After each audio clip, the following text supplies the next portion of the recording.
नमस्कार दोस्तों। अब आती है इस कहानी में सरस्वती की तलाश। हम बात करने जा रहे हैं अगले भाग की, जहाँ पर शुरू हुई एक तलाश।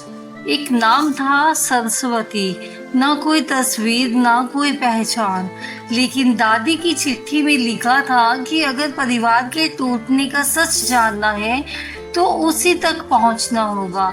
आखिर कौन थी सरस्वती? एक नौकरानी, एक दोस्त, या दादी के जीवन का वह अध्याय जिसे पूरे परिवार से छिपाकर रखा गया था? आज आरव नदी पार करके शिवपुर जाने वाला था, लेकिन उसे नहीं पता था वहां उसका इंतजार सिर्फ एक इंसान नहीं बल्कि 20 साल पुराना सच कर रहा था। उस रात आरव देर तक नहीं सो पाया। दादी की चिट्ठी बार बार उसके मन में घूम रही थी। सिर्फ अपने पिता की बात मत सुनना, ये शब्द उसके दिल में चुभ रहे थे। क्या उसके पिता ने उससे कभी कोई बात छिपाई थी? क्या सचमुच परिवार के टूटने की वजह सिर्फ जमीन का झगड़ा नहीं थी? सुबह होते ही उसने फैसला कर लिया, आज हम शिवपुर जाएंगे। नेहा ने सिर हिलाया। जो भी सच होगा आज उसकी पहली परत जरूर खुलेगी। शिवपुर जाने का रास्ता पूछने के लिए आरव चौराहे पर पहुंचा। कुछ बुजुर्ग वहीं चारपाई पर बैठे थे। आरव ने विनम्रता से पूछा, काका, शिवपुर का रास्ता? सबने एक दूसरे की ओर देखा। फिर एक बुजुर्ग बोले, क्यों जाना है वहाँ? सरस्वती से मिलना है। जैसे ही यह नाम उनके कानों में पड़ा, चारों तरफ सन्नाटा छा गया। एक बूढ़े ने धीरे से कहा, इतने साल बाद किसी ने फिर उसका नाम लिया है। आरव ने हैरानी से पूछा, क्यों? बूढ़े ने लंबी सांस ली, क्योंकि उसने खुद को दुनिया से अलग कर दिया था।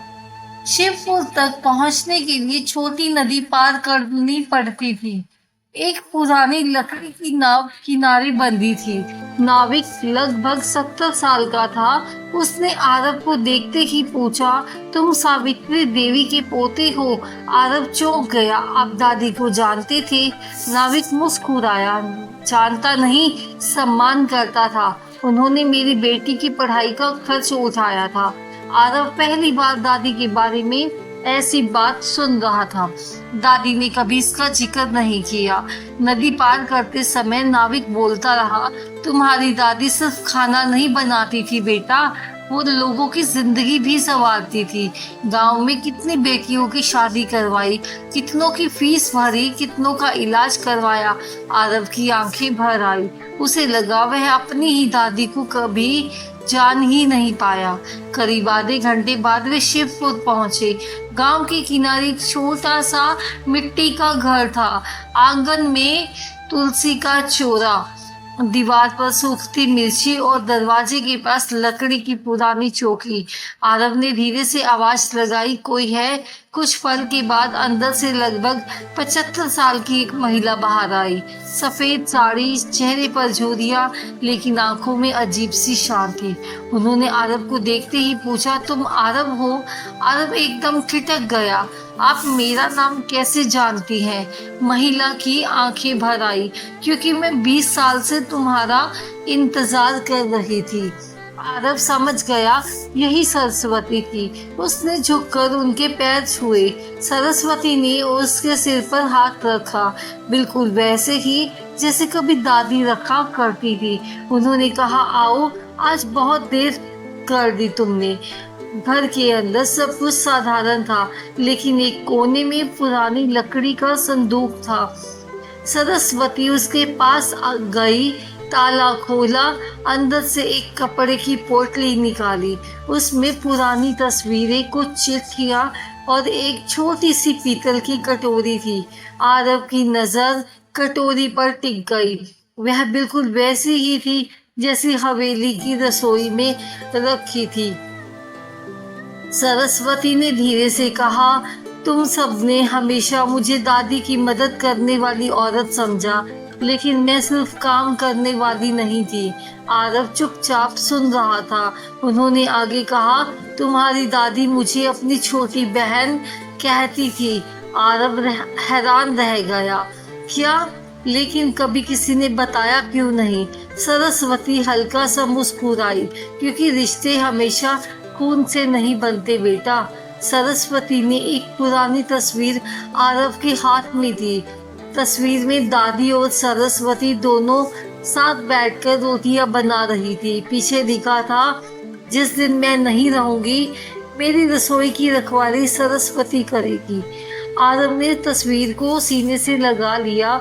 अब उसे समझ आने लगा कि दादी ने चिट्ठी में सरस्वती का नाम क्यों लिखा था।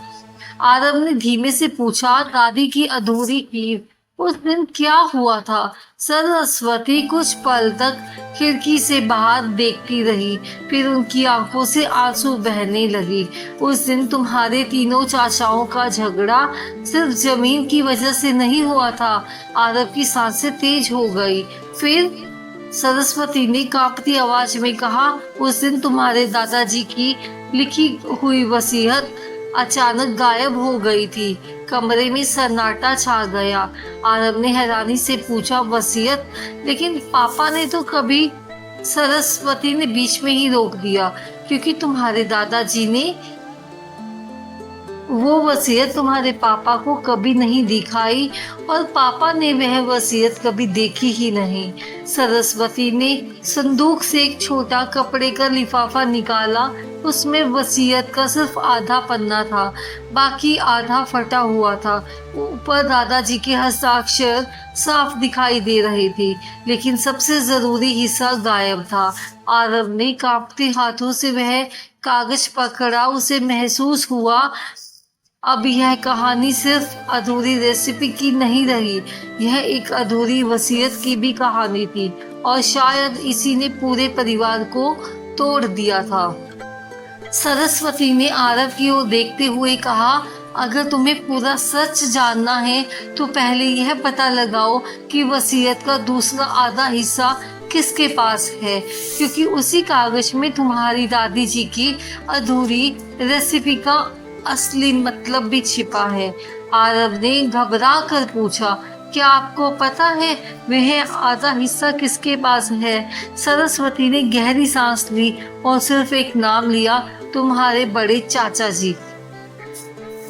20 साल तक पूरा परिवार एक ही बात मानता रहा कि बड़े चाचा जी इस घर के टूटने की वजह थे, लेकिन अगर सच इसके बिल्कुल उलट हो तो। सरस्वती ने सिर्फ एक नाम लिया, तुम्हारे बड़े चाचा। आज आरव उनसे मिलने जा रहा था। उसे लगता था कि उसे जवाब मिलेंगे, लेकिन उसे नहीं पता था कि सबसे बड़ा सवाल तो अभी पूछा ही नहीं गया था। शिवपुर से लौटते समय पूरे रास्ते कार में सन्नाटा पसरा रहा। नेहा कई बार कुछ कहना चाहती थी, लेकिन आरव के चेहरे की बेचैनी देखकर चुप रह गई। मीरा पीछे की सीट पर बैठी खिड़की से बाहर खेतों को देख रही थी। अचानक उसने पूछा, पापा, अगर बड़े चाचा जी बुरे नहीं थे तो सब उनसे नाराज क्यों थे? आरव ने गहरी सांस ली। यही जानने तो जा रहे हैं बेटा, आरव ने मुस्कुराते हुए कहा। गाड़ी हवेली की ओर बढ़ रही थी, लेकिन आरव का मन 20 साल पीछे लौट चुका था। उसे धुंधली सी एक घटना याद आई। वह करीब 8 साल का था। आंगन में तेज हवाएं आ रही थी। तीनों भाई बहस कर रहे थे।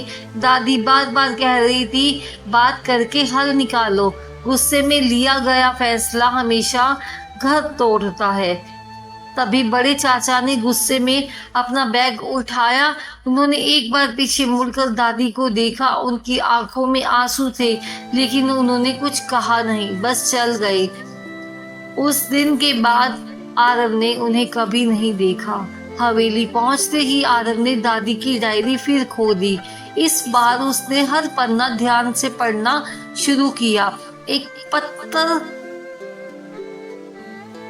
के कोने में बहुत छोटे अक्षरों में लिखा था, जिसे तुम सबसे ज्यादा दोष देते हो शायद वही सबसे ज्यादा टूट चुका है। नीचे एक पता लिखा था, जयपुर। आरव चौंक गया तो बड़े चाचा जयपुर में है। नेहा ने कहा, हमें उनसे मिलना चाहिए। अगली सुबह तीनों जयपुर के लिए निकल पड़े।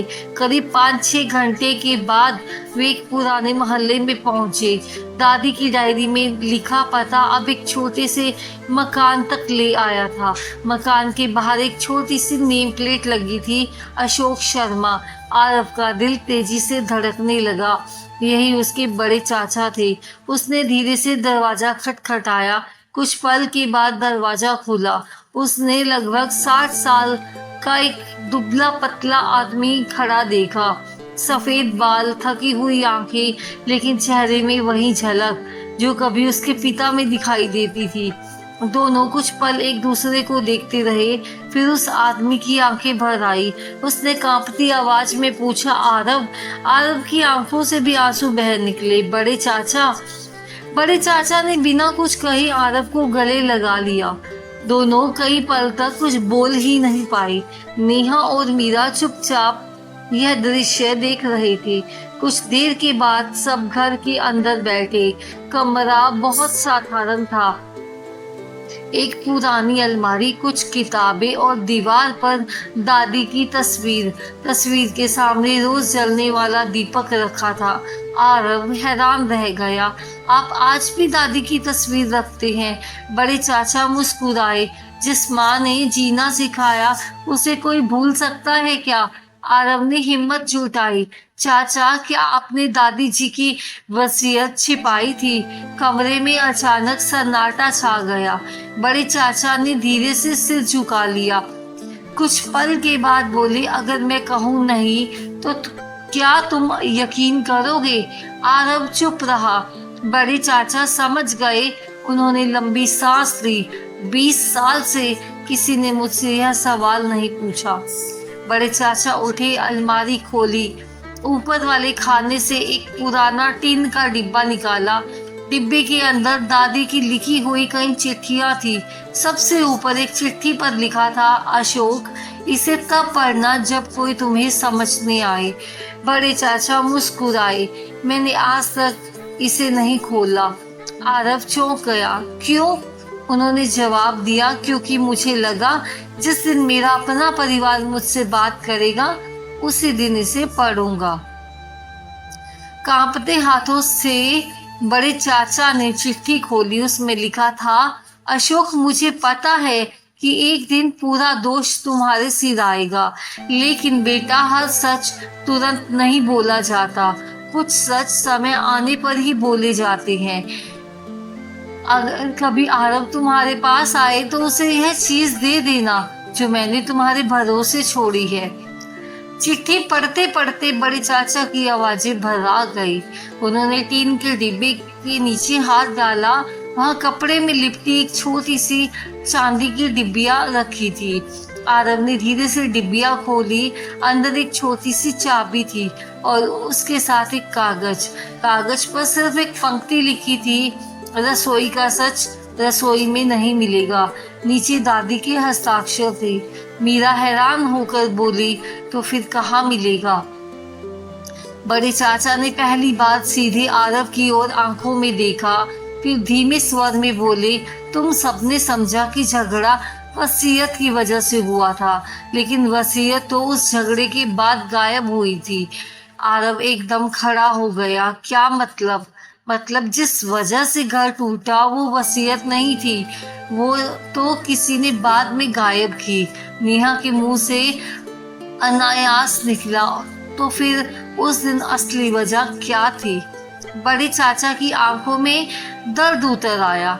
उन्होंने कांपती आवाज में कहा, उस दिन दादी ने हम तीनों भाइयों के सामने एक ऐसा सच बताया जिसे सुनकर हम में से कोई भी खुद को संभाल नहीं पाया। कमरे में गहरा सन्नाटा छा गया। आरव की धड़कनें तेज हो गई। 20 साल से हम जिस सवाल का जवाब ढूंढ रहे थे, अब वह बस कुछ दूर था। लेकिन बड़े चाचा चुप हो गए। उन्होंने खिड़की से बाहर देखा, जैसे 20 साल पुराना दर्द फिर से लौट आया हो। आरव ने कांपती आवाज में पूछा, दादी ने ऐसा कौन सा सच बताया था बड़े चाचा ने धीरे धीरे अपनी आंखें बंद की और बोले, वह सच तुम्हारे दादाजी से नहीं, तुम्हारी दादी से जुड़ा था। आरव के हाथ से चांदी की डिबिया लगभग छूट गई थी। क्या दादी ने अपने जीवन का कोई ऐसा रहस्य छिपाकर रखा था जिसने पूरे परिवार की नींव को हिला दिया था? यही जानेंगे इस कहानी के अगले पार्ट में।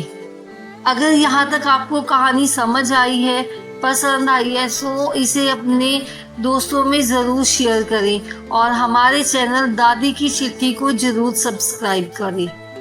मिलते हैं अगले भाग में।